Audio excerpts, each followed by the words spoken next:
आज हम देखेंगे क्लास 6 की वर्कशीट नंबर 8 और मैथ्स। सब्जेक्ट क्या है हमारा? मैथ। ठीक है। और इसमें आज हमारा टॉपिक क्या है? Let's play the game of age. ठीक है। हमें क्या करना है, ये हमारी एक जस्ट अ गेम है और साथ में हमें कुछ मतलब कॉमन वगैरह कुछ एक ऐसा नंबर ही सिखाने हैं। ठीक है। चैप्टर नंबर 1 से ही रिलेटेड है। इसमें हमारा क्या है, कॉलम ए है, कॉलम बी है and column C and column D. इन 4 कॉलम्स में आपको पता है कॉलम्स कैसे होते हैं, वर्टिकली होते हैं। देन इन 4 कॉलम्स में हमें एजेस गिवन है। जैसे फर्स्ट कॉलम में कितनी एज गिवन है, 1 3 5 7 9 11 13 15। ठीक है, इतनी एज गिवन है। और ऐसे ही बी में गिवन है, ऐसे ही सी में, ऐसे ही डी में, लेकिन डिफरेंट नंबर्स। बस कुछ नंबर्स जो होंगे वो हमारे सेम होंगे। तो हमें इसमें करना क्या है देखते हैं, लेट्स अंडरस्टैंड। ठीक है, तो फर्स्ट वाला देखते हैं। पहले क्या करते हैं, इसे छोटा कर लेते हैं ताकि आपको कॉलम्स भी दिखें एंड क्वेश्चंस भी दिखें। ओके, ठीक है। ये अब क्या करते हैं, पहले first question, Mohan's age is in column A and column D. जो मोहन है, एक लड़का मान लो मोहन है, उसकी जो एज है वो कॉलम ए में भी है एंड कॉलम डी में भी है, but not in column B and C. पर उसकी कॉलम पर उसकी जो एज है वो column B and column C में नहीं है। ठीक है, मतलब क्या हुआ, अगर जो उसकी एज जो है ना, उसकी एज अगर हमने फाइंड आउट करनी है तो कैसे फाइंड आउट करेंगे, कॉलम ए में देखेंगे एंड कॉलम डी में देखेंगे, और इन दोनों कॉलम की तरफ हम देखेंगे ही नहीं। क्यों? क्योंकि हमें बस बोला है ना, हमें क्वेश्चन में यही बोला गया है कि जो मोहन की एज है वो column A and column D में से है। तो हम क्या करेंगे, जो इन दोनों कॉलम्स में कॉमन नंबर निकल के आएगा ना, कॉमन एज निकल के आएगी, लेट्स से जैसे कि अगर मैं इधर कंपेयर करूँ तो 1 8 है, 3 9 है, 5 10 है, 7 11 9 12 11। देखो यहाँ पे 11 भी आई है कॉमन और यहाँ पे भी 11 कॉमन है। देन उसके बाद कुछ और कॉमन है, 13 भी कॉमन है और हमारे पास 15 भी कॉमन है। लेकिन यहाँ पे क्या लिखा है कि मोहन इज़ 9 years old। तो हमें क्या बोला गया है कि मोहन क्या है, 9 years old है। देखते हैं कैसे है। ठीक है, 9 कैसे हुई इसकी मोहन की एज, क्योंकि हमें क्या बोला गया है कि एक ऐसा नंबर चूज़ करो जो बस ए में पाया जाए और डी में पाया जाए, बी एंड सी में ना हो। ठीक है, तो हमें ऐसा देखना पड़ेगा नंबर। देखते हैं कौन कौन सा है। देखो 1 है, 1 तो किसी में भी नहीं है, 3 किसी में भी नहीं है, बस बी वाले में, और बी वाले में तो हमें चाहिए ही नहीं है।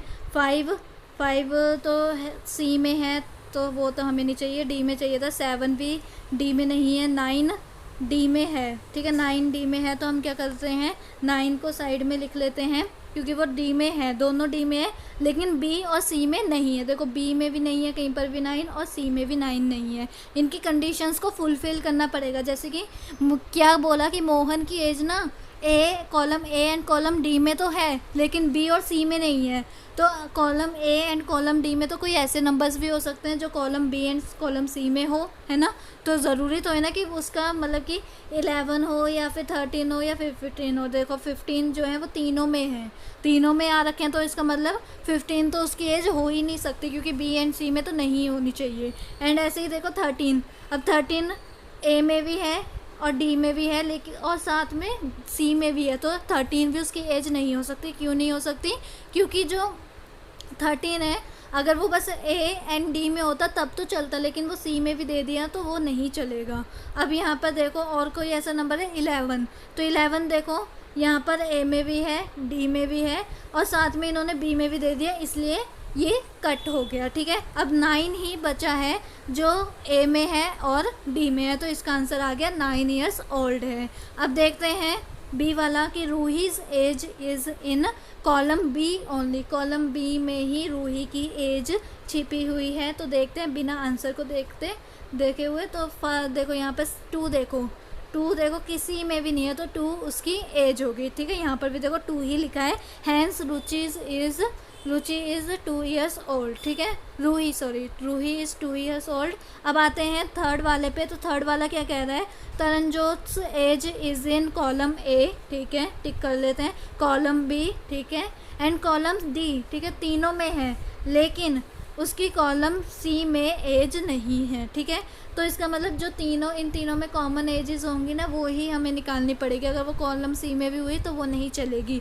हैंस अभी ये क्वेश्चन मत देखो, आंसर मत देखो, सॉरी, ठीक है। तो हमारा यहाँ पर क्या होगा, देखो अब हम देखते हैं 1 नहीं होगा, 3 भी, 3 इसमें बी में आ गया लेकिन डी में नहीं है। 5 देखा तो 5 सी में है, तो इसे तो छोड़ ही दो। 7 देखो सी में है। 9 देखा हमने, इसमें नहीं है, बी में नहीं है। 11 देखा तो 11 है। 11 देखो यहाँ पर भी है, 11 यहाँ पर भी है, एंड 11 यहाँ पे भी है, लेकिन यहाँ पर नहीं है। तो इसका मतलब 11 हमारे लिए चलेगा। तो इसकी एज क्या हो गई, 11 हो गई। यहाँ पे देखो, hence Taranjot is 11 years old, ठीक है। आई होप आपको समझ में आ रहा होगा। अब देखो, John's age is in column A, ठीक है, कॉलम बी, ठीक है, column C as well as column D, ठीक है। चारों में है, मीन्स 15। लास्ट में तीनों की एज में क्या है, देखो अब तीनों की तीनों, ये जो है ना चारों में 15 कॉमन है। तो हम क्या करें, कॉमन उठा लेंगे अपना। तो जो जॉन की एज कितनी होगी, 15 ईयर्स ओल्ड हो गया है वो। अब देखते हैं नेक्स्ट, लेट्स डू, ठीक है। हम अपने आप कोशिश करते हैं इसे करने की। हमें क्या बोला है, रोहित एज, पेन ले लेते हैं, Rohit's age is in column A, ठीक है, column A and column C में है। तो हम लिख लेते हैं column A and column C, but not in column B and column D. Find Rohit age, ठीक है। अब इसे करने में मज़ा आएगा। तो लेट्स सी, यहाँ पर आगे हम अपने, तो देखते हैं कॉलम ए में होनी चाहिए, एंड किस में था,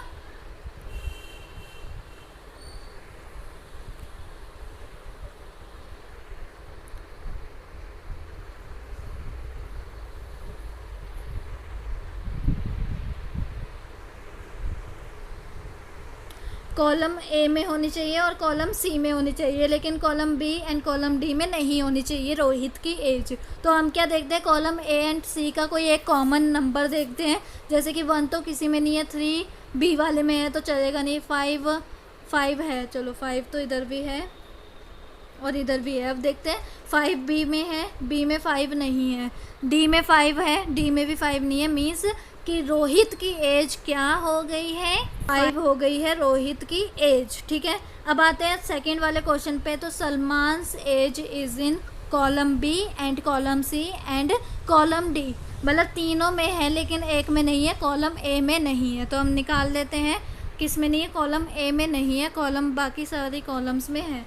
तो कॉलम ए को क्रॉस कर दो एंड कॉलम बी को भी टिक कर दो, कॉलम सी को भी एंड कॉलम डी को भी। अब इन तीनों में जो कॉमन नंबर होगा वो हमारा किसकी एज होएगी, क्या नंबर, तो क्या था नाम उसका, सलमान की एज होएगी। तो देखो 2 तो किसी में नहीं है एंड 3 तो ए में आ गया। 6 हमारा इन दोनों में तो कॉमन निकला लेकिन इसमें कॉमन नहीं है। देन उसके बाद 7 नहीं है, तीनों में कॉमन, ए में आ गया तो छोड़ो। देन 10 देखो, 10 सी वाले में नहीं है, ठीक है। अब देखो 11 ए वाले में है तो इसे छोड़ दो। 14 देखो, 14 तीनों में है, 14 इधर भी है, 14 इधर भी है एंड 14 इधर भी है, और ए में 14 नहीं है। इसका मतलब क्या हुआ कि जो इसकी जो एज होएगी सलमान की, वो 14 ईयर्स ओल्ड होगी। तो 14 ईयर्स ओल्ड हम लिख देंगे। देन अब आते हैं थर्ड वाले क्वेश्चन पे। तो what type of number do you seen in column A, column A में आप कैसा टाइप देख रहे हो, मतलब कि क्या है, होल नंबर्स हैं या फिर इवन नंबर्स हैं, ऑड नंबर्स हैं, रैशनल नंबर्स हैं या नेचुरल नंबर्स हैं। तो अगर आप यहाँ पर देखोगे कि या फिर प्राइम नंबर्स है, ये भी हो सकते हैं। तो जितने भी टाइप्स ऑफ नंबर्स होते हैं उन सब में से हमें देखना पड़ेगा। तो यहाँ पर देखो, पहले 1 है, फिर 3 है, फिर 5 है, फिर 7 है, फिर 9 है, फिर 11 है एंड 13 है एंड 15 है। तो अगर यहाँ पर आप देखोगे ना कि ये जो सारे नंबर्स हैं ना, ये सारे ऑड नंबर्स हैं, ऑड नंबर्स हैं ना, 1 3 5 7, ये सारे क्या हैं, ऑड नंबर्स हैं। तो हम यहाँ पे क्या कहेंगे कि ये जो भी नंबर है ये कौन सा टाइप है, ऑड नंबर्स का टाइप है। तो हम यहाँ पे क्या लिखेंगे, इसका आंसर थर्ड वाले का, ऑड नंबर्स, ठीक है। अब हम आते हैं नेक्स्ट फोर्थ वाले क्वेश्चन पे। तो वो क्या कह रहा है हमसे, try to find out age of your younger brother, sister और फ्रेंड यूजिंग अबव टेबल। ठीक है, तो ये आपका घर पे ही होमवर्क है, क्योंकि ये वाला हम नहीं करा सकते हैं। क्यों नहीं करा सकते हैं? क्योंकि हमें क्या पता आपके ब्रदर सिस्टर या जो फ्रेंड्स हैं उनकी एज क्या है। तो आप क्या करोगे, ये घर पे ही करोगे। है इस कॉलम, इन चारों कॉलम्स में से ढूंढनी है कि आपकी ब्रदर की एज कहाँ पर मिलेगी, आपकी सिस्टर की एज कहाँ पर मिलेगी, आपकी फ्रेंड्स की एज कहाँ पर मिलेगी। ठीक है, तो मिलते हैं हम अपनी नेक्स्ट वीडियो में। ये होमवर्क करके रखना और मेरे को कमेंट में ज़रूर बताना, ठीक है, ताकि मेरे को पता चले कि आपने होमवर्क करा या नहीं करा। और आपको समझ में आ गया होगा कि ये 3 क्वेश्चंस हमने कैसे करे हैं, और 4th क्वेश्चन तो आपने खुद करना है। तो अगर आपको समझ में आ गया होगा तो आप 4th क्वेश्चन अपने आप ईजिली कर सकते हो। और कमेंट में भी बताना कि किस किस बच्चों ने करे हैं और किसने नहीं करे हैं। ठीक है, अगर आपको मेरी वीडियो अच्छी लगी और आप चाहते हो कि ऐसी वीडियोज़ और आती रहें तो इसे लाइक कीजिए, शेयर कीजिए एंड सब्सक्राइब करिए। Thank you.